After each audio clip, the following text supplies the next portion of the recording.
Hi, welcome back to Hometime and our Creekside project. Well, we are done with the major part of the construction, but we still have a few details to wrap up before we clear out of here. That's right. We can talk about cleaning up, for one thing.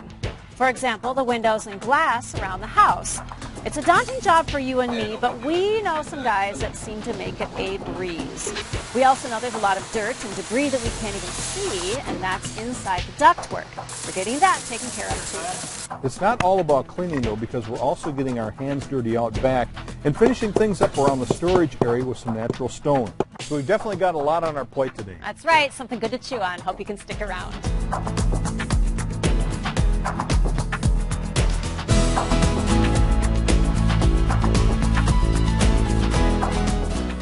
This particular crew also specializes in a process that will seal up the ducts. It's estimated that people lose up to 30% of the home's conditioned air through leaks in the ductwork. So sealing them up from the inside can reduce energy bills considerably. So Dan, it looks like you guys are well on the way here. You got everything vacuumed out. Now it's time to seal things up. We do. Everything's going great, right on schedule. So what's the whole process in sealing up the ducts now at this point?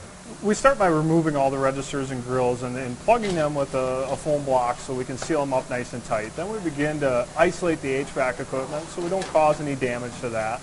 And then we cut some access holes into the ductwork so we can run our lay flat tubing so we can start injecting the sealant into the system. So how exactly does that work once you start injecting everything? Basically what we're trying to do, Dean, is put the ductwork under pressure, and we're taking a liquid sealant and we're heating it up and turning it into an aerosol.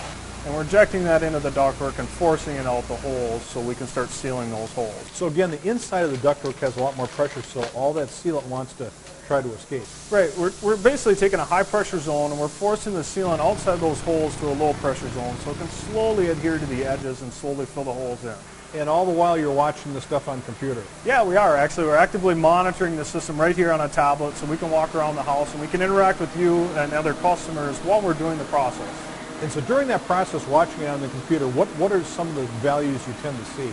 We're looking for the total CFM of leakage, which doesn't mean a lot to our general homeowners, but we're also monitoring the square inches of duct leakage. So it'll tell us in how many square inches, how big that hole is, and we're monitoring that the whole time.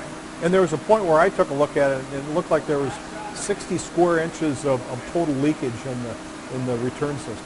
Yeah, and that's actually not untypical for what us to see on the return side of the system. We've got a 60-inch square hole. Every little hole adds up to one big hole. And that just amazes me because, I mean, we watched the HVAC contractors do this, and they're good guys. They did a really tight job of working all that sheet metal. It's amazing there's that much space. It is. It's surprising that even the best sheet metal workers still have some leaks and still have some improvement that we can make upon that. Well, bottom line, once everything's sealed up, the air is going to where you want it to go in the house and not leaking out everywhere along the way to its final destination. You got it, Dean. That's the whole intent. But we're also looking on the cold air return side of bringing that air out of the space where it's intended to be pulled out of, not in the cavities or in the attic or there's that nature, improving our indoor air quality. No, I'm glad we're having this done. Good to have you guys aboard. Appreciate the help.